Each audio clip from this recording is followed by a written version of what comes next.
excited. Today we have a special guest, a dear friend of mine that I've grown so close to over these last months,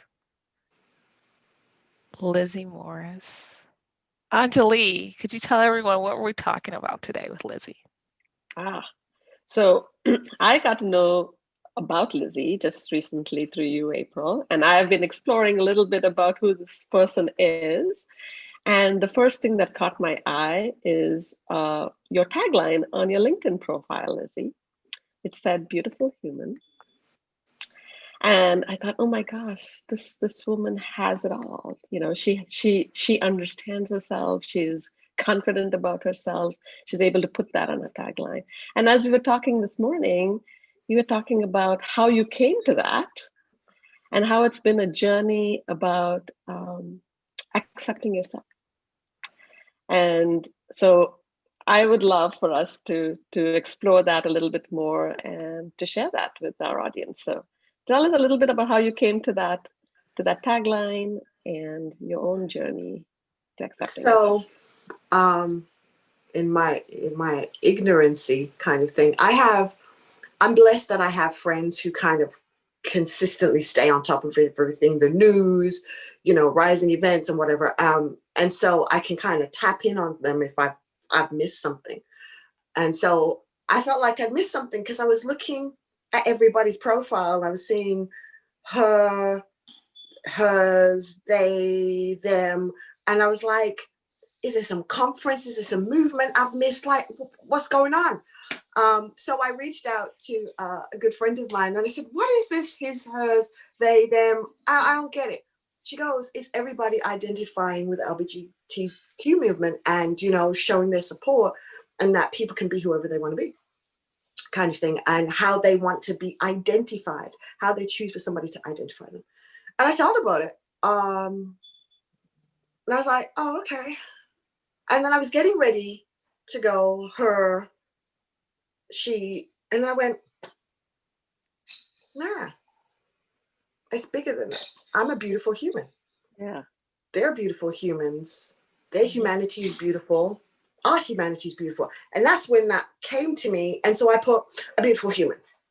And I did it and just like put it out there, right? And because when I sat back and I thought about everything that kind of that community has been going through, and I have some people quite close to me who've recently in essence come out about their identification and etc. And I sat back and I thought, well, there's more to a person than how they choose to express their feelings for somebody. And when I looked at what I would call its core, when I looked at it, and again, this is my personal opinion, people. This is not somebody's worldview. This is just how Lizzy looks at it. I just feel people were being forced to put a label on themselves because of how they chose to sexually express their love. And I just thought that was kind of rude.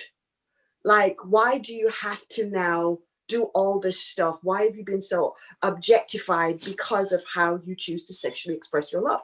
And then I thought, well, no, you're a great human being regardless of that. And nobody has the right to be in your bloody bedroom. Psh, forget it. So I just kind of went, I'm a beautiful human. You're a beautiful human. We're all beautiful humans. And it was, I had like one of those little personal fits with myself against the world. And I do those a lot. Yeah. Where I just I get on the calls all by myself. I don't listen to anybody, but it's like this personal, where I'm rebelling against everybody and no, this is wrong notion. And I will literally have a conversation kind of out loud about it. And so that was how I got to that.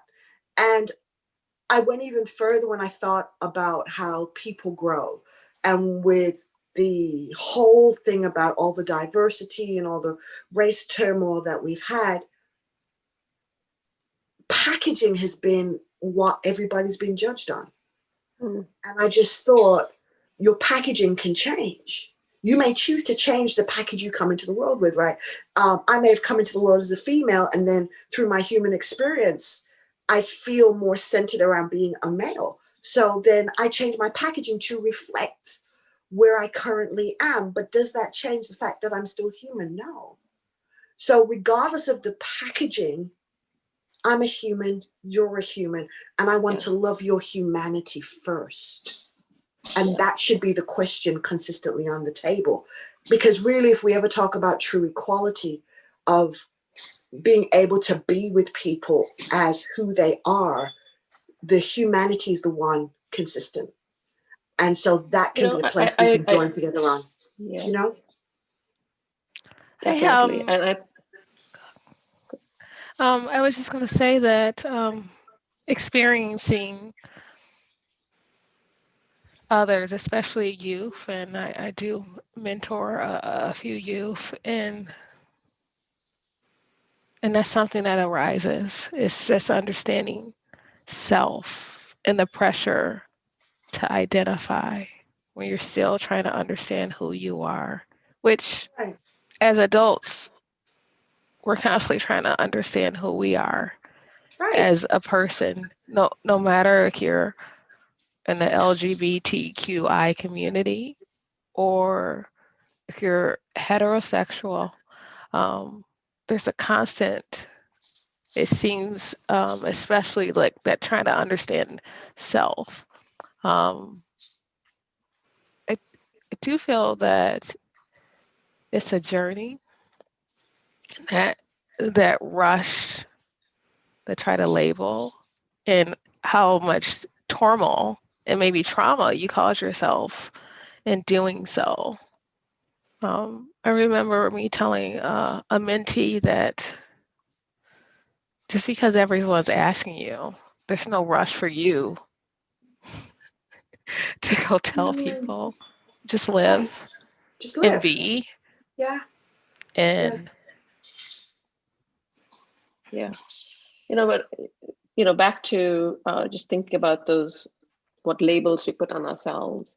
I was wondering whether it's that person's journey to their own self-identification, to be able to express who they are fully. So for you, you would want you want to be seen as a beautiful human, and you want to see the world as beautiful humans. right. And I'm wondering those people who have gone through a journey to be able to identify and outwardly express who they see themselves as is something that we need to be able to accept and Exactly, appreciate because we as have well, to. right? I really agree with you. We have to be able to allow everybody to have the voice, and I call it frame, context frame, right?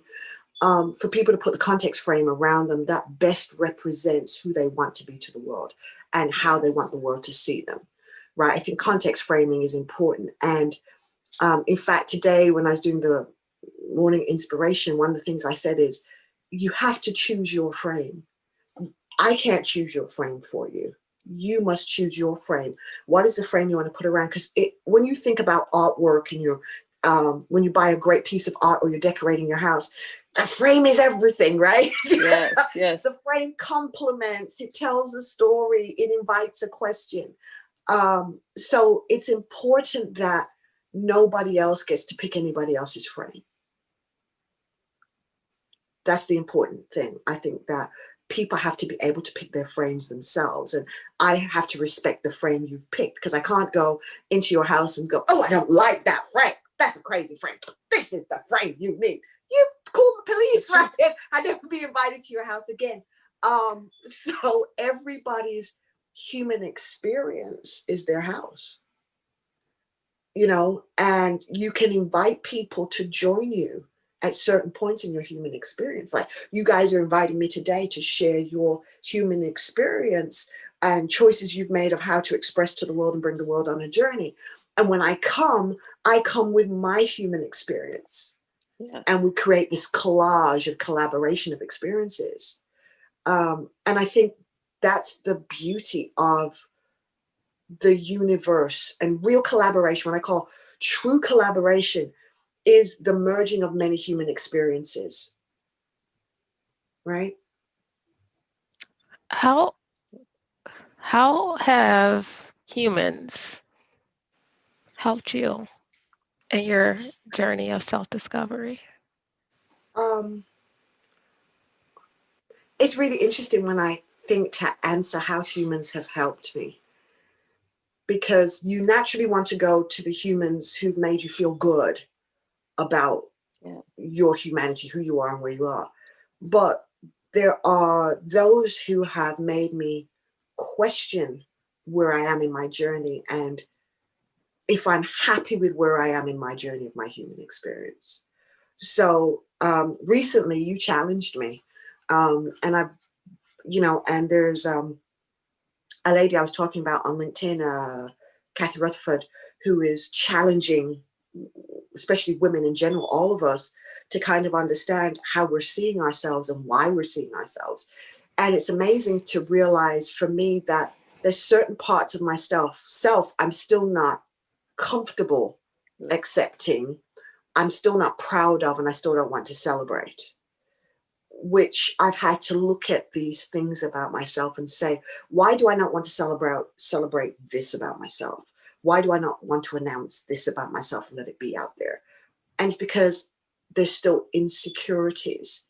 And when I peel away, because I like to get to the roots of things, when I take that moment and I pause and I dig deep into these things, there are sprinkles and elements of loathing about certain things about myself that I don't like.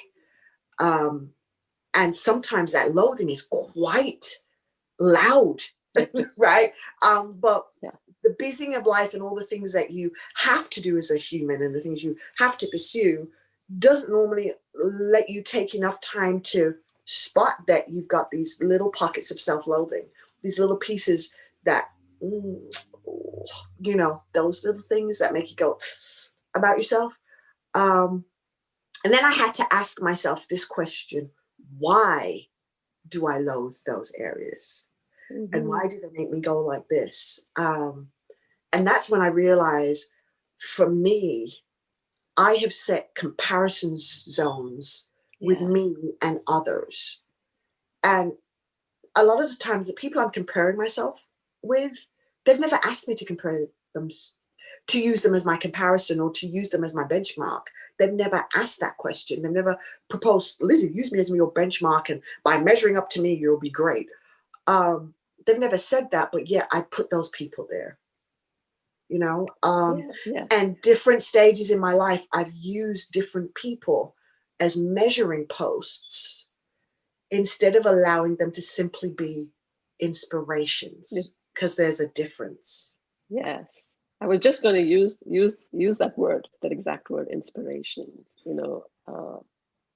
But so many of them, it's a story we are telling ourselves about them, and then we're Mm-hmm. comparing it to the story that we have made up in our minds about this other person, and then putting Right. ourselves down in order to be able to achieve this Yeah. maybe And that's not fictional what thing. anybody wants to do, right? No, no. It's not what anybody, and that's not when somebody finally has found their voice or has found what I call their purpose in this universe, and they begin to live their purpose. They're not living their purpose to shame you That's that right. you're not living yours. You've got nothing to do with it. That's not in their intention. It's not in their expectation. They've just finally got to this place where, I'm going to do Yes, this.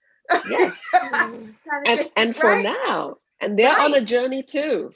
They're on a journey too. Yes. And it's been fascinating actually speaking to people who I have felt similarly, the comparison, and like, I wish that I had it all together like this person, or I've done all of this stuff. And then actually having conversations with them, you realize that they have insecurities as well, and they are on a journey and they're probably comparing themselves to somebody else. And last one of our episodes, we talked about just being enough, to just be, to have that feeling of I am enough.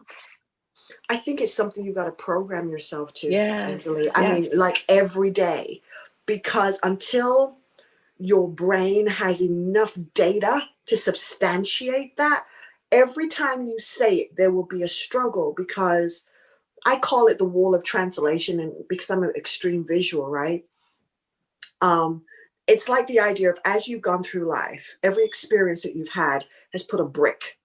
It's like it Mm-hmm. summarized the experience, and there's a brick, a word that says this is this experience, this experience. And if you've gone through life having had experiences that make one word appear to be true, right? And I use the word appear to be true because all it has been is a fact. And I believe truth outweighs facts every day of the week because truth's a constant and facts change based on new emerging data, right? But truth, I am a beautiful human on a human experience, journeying to find the best me that I can be. And That's truth, right? Fact, I woke up today and was really frazzled and really pissed off about the fact my machines weren't working the way they work, although I'd spent 7 hours with the Apple person last night and I was feeling overly tired and didn't want to honor any commitments that I made. But in the journey of where I am now, I believe my purpose for being when it comes to others, because I believe everybody on the planet has a purpose for themselves and a purpose to serve. And I believe my purpose to serve the human race is to inspire people that it's okay to keep shifting and changing because that's normal. And shift and change is a part of life and part of the human experience. So the reason I finally started the morning inspiration show after lots of, can I do it? What if it's not good enough? If I don't have the right people? I need to get, and I went through this for months until I said, stop it, do it. And it'll be what it's going to be when it's going to be, and it will mature. And I will use what I use for myself. I will inspect and I will adapt it. And if people don't show up, if people don't come, if it's one person that hears it, well, that one person was the person who was supposed to do it. But I'll keep serving, right? My purpose to others to keep inspiring them to live the life journey. Mm-hmm. That's my purpose for being. So even though I don't want to do it at times, when I'm in the moment doing it, it is the most fulfilling, great just being, because I'm being where I'm supposed to be, doing what I'm supposed to be doing in that moment. And there's a fulfillment that comes from that, that words are limited to articulate what it does for me on the inside when I'm in that moment. And my hope would be that as people go on their journey, they find those moments where they can say without a shadow of doubt, I'm in the right place at the right time doing the right thing for me. Yeah. You know? That's a great feeling, isn't it? yeah, it's definitely, we find often that we see strings of connections in these conversations with past shows about being in the moment. Um, and for me, as you talk about others, um, and some people are like, April, like, why'd you guys go there today? Because humanity is beautiful. And I know that I was called with my faith as a Christian to love others, and that loving others, how they show up, does not harm me in any other way. Mm-hmm. Yeah. But And see, I admire you, April, so much. And Anjali, you probably experienced this working with April now on, every time you do the show. April carries with her this, people call a vibe or a frequency, but it's so programmed into her very voice and being. So she has this innate ability that when she opens her mouth and she allows her presence and words to come out, it's like it comes out with a rush of just calm. Yeah. Right. And an ability to create that for other people. Yeah, it's just like I sit back out. I watched her do an agile open thing that she was doing. I went, how does she do that? Does she know she does that? Is she conscious she's doing that? it's just this, it's just this beautiful pause. It's like, you know, when you have a watercolor and you take that one color and you brush it over everything, it's like a hue you put on the whole Mm-hmm. painting. Mm-hmm. And that Mm-hmm. hue just gives a whole different context. She does that in every moment she shows up in, which I think is I just like, know. you know, I but know. that's her assignment, right? That's her Yeah, gift and that's her assignment. And I applaud her for being able to be attuned with her assignment, right? Because some of us are still struggling. absolutely. Absolutely. Again, accepting that and the gift that that is offering the world. Hmm. And I'm so glad that you do that, April. And especially right now, it is a gift to me and to many, many people out there who are going through some very interesting twists and turns in our lives as we're kind of like reeling from all of the stuff that's happened this year, and you holding that space in such a beautiful way, and you call it breath, and we try to bring that in this live with April and Anjali that we do together. But Anjali, what's your? Because I'm being nosy. Um, being nosy. This is what happens when you have a conversation. So what for you in all this time? Because I kind of feel like COVID has done a reset for everybody. What for yes, you have you discovered in your journey? that taking care of myself and slowing down is so important. I get a lot from giving, doing stuff for other people. That collective humanity is a big part of, uh, how I feel about the world, and I've felt this my whole life. Mm-hmm. And so when this first started, it was like, oh, what can I do? How can I support other people? And I started doing all of these things, and more in the action space. Mm-hmm. And then towards the end of the year, I'm finding myself uh, kind of in a place where I need some breath, let me call it, slowing down, and I'm questioning why I didn't give that to myself throughout the year and pace myself throughout the year, so I wouldn't have to feel like now I need to really pause before I can give back. And the giving back gives me that energy. It's kind of like this Mm-hmm. this loop. Right. But at the moment, it's hard for me to get that full cycle going. So that's one of my realizations. But I have also deep appreciation for this past year because it allowed us to slow down. I mentioned to you right before our session, one of the things that it allowed us to do is to really connect with people who have that shared humanity and see the work that they're doing in the world and feel a sense of uh, well-being and happiness that kind of stuff is happening. And the slowdown allowed us to see that. But it also allowed us to see things that were being swept under the rug for decades and decades. And Mm-hmm. I saw the session that you're doing with Trisha Broderick on race relations and how blind we were and how blind I was to racial inequity in this in this world. For a while, when the whole Black Lives Matter came about 5 years ago, when that I didn't understand it, and it took me all this time to understand what that inequity was, and this time allowed us to actually have that slowdown, to pay attention to that, Mm-hmm. to pay attention to some of the stuff that's happening in our government. It's been happening for a while, and we have not paid attention. Right. And so that's my in a way, it's such sadness has happened this past year, with people losing their lives, people being sick, people losing family members. Mm-hmm. I mean, that hurt is deep, and you cannot. It's so hard to see the gratitude in that. But I think there's many other things that have happened.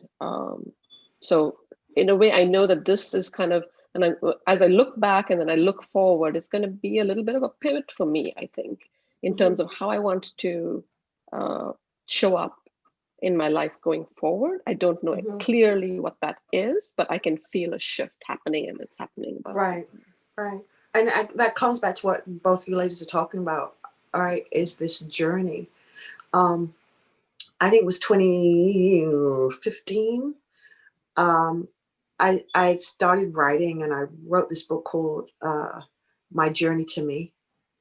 And it never did what I wanted it, what I thought it should do, and I didn't give it attention to push it, etc. But I've been talking about revisiting and doing a kind of rewrite of it.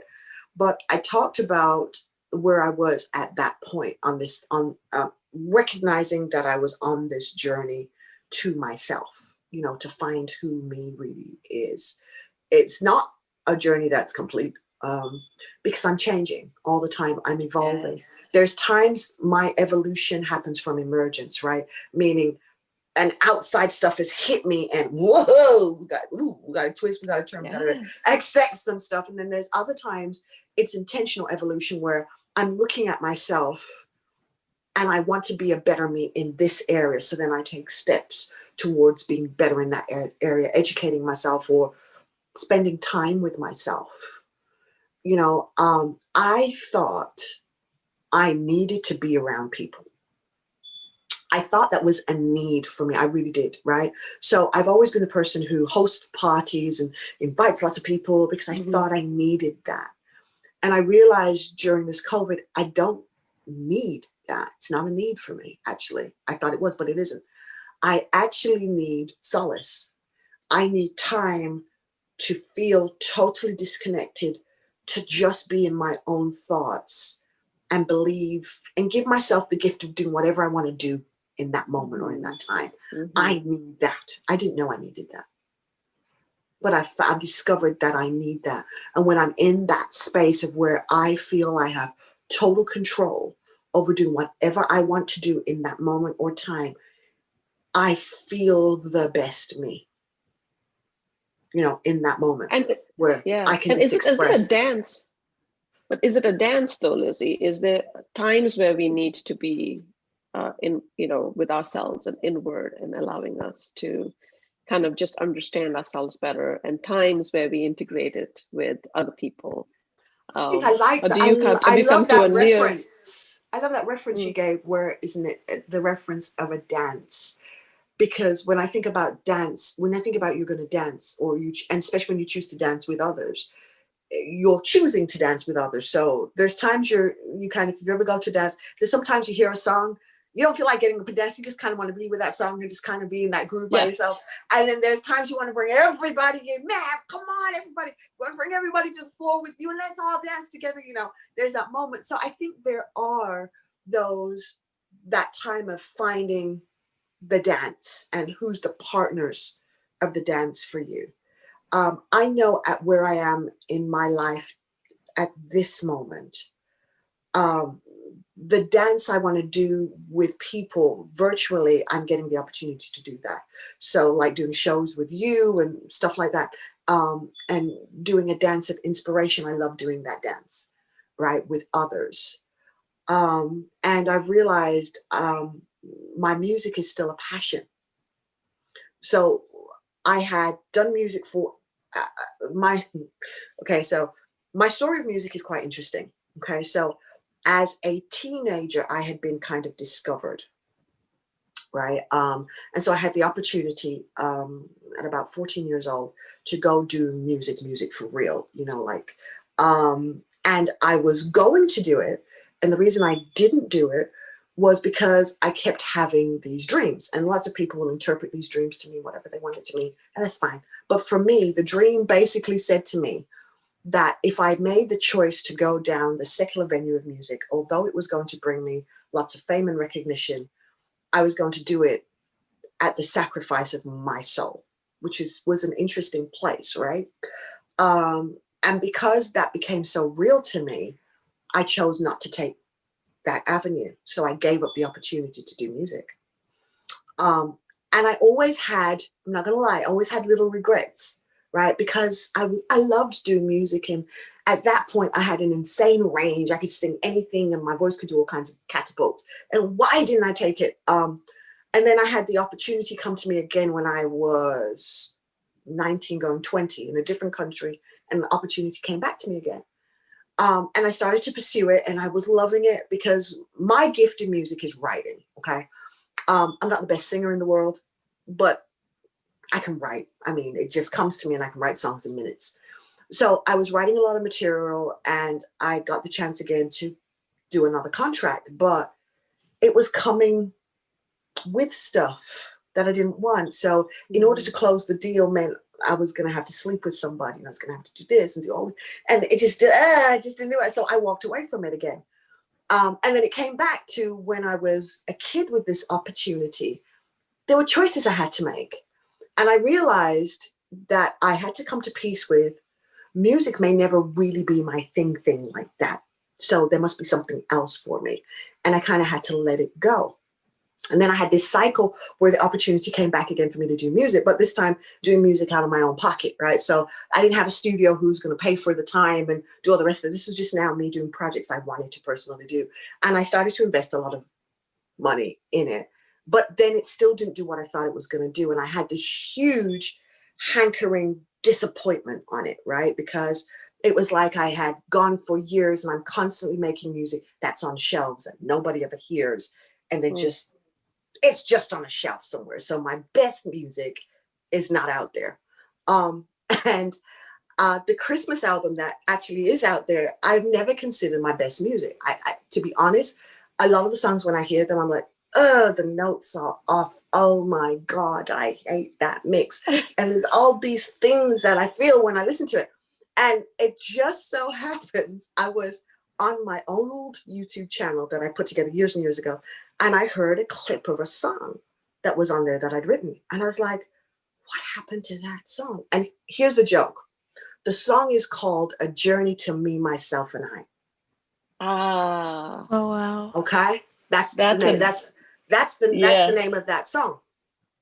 And I heard a clip of it. And Lizzy. I I went, think yeah. I heard a clip of this It song. sounds like a This come full circle. circle, right? Through this That's what it, conversation. Oh my that's God. exactly Yes, what I thought. yes, yes, And yes, yes. so I made a call to the producer I had worked with, I'd begun working with on that song.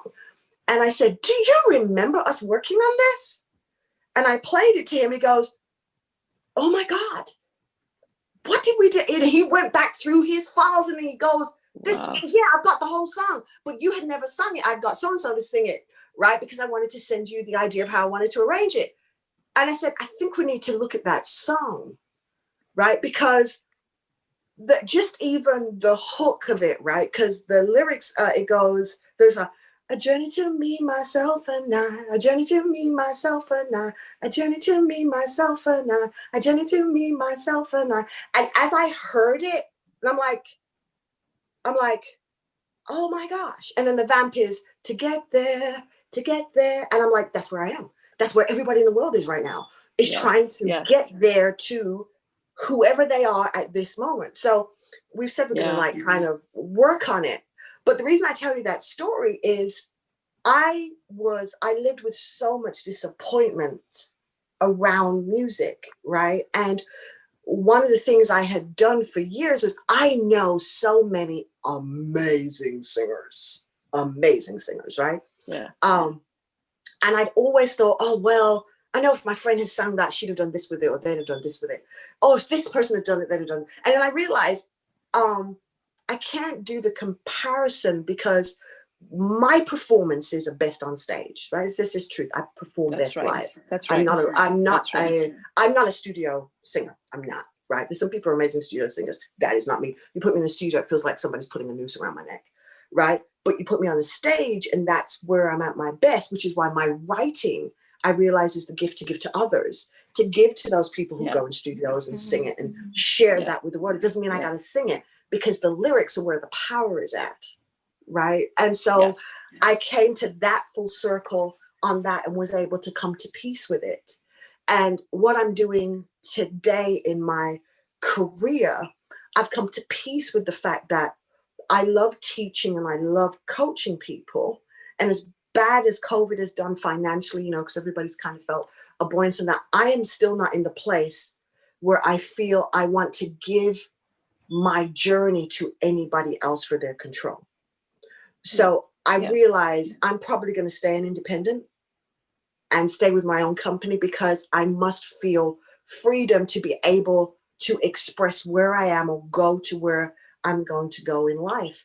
And Yeah. I hope Yeah. that others can have that, come to a place Yeah. where they, whatever circumstances they're in, Anjali, right, April, they can find the freedom to be who they are in that moment of time without having to feel they're having to sacrifice of Yeah. their humanity and their human experience, you know? And I think Yeah. we will wrap that beautiful exploration of this conversation of accepting yourself with that. Uh, Mm. Wishing people the freedom to be themselves with no expectation from anybody else, no shoulds, the freedom to be yourself. Thank you so much, Lizzy. Thank you for being on our show. I hope that you come back, because I think Thank there's so much you. that we could explore and talk about. And I hope people will tune into your morning meditation and the music that you're putting out there and your amazing work as an agile coach and trainer. And we hope to see you again on the show. And for those of you watching, thank you for joining us today. I hope that you have the freedom, create the freedom to be yourself. And join us for another Live with April and Anjali coming up soon. If you like these conversations, make sure you subscribe to us on Facebook and and on YouTube. And we'll see you again in a few days.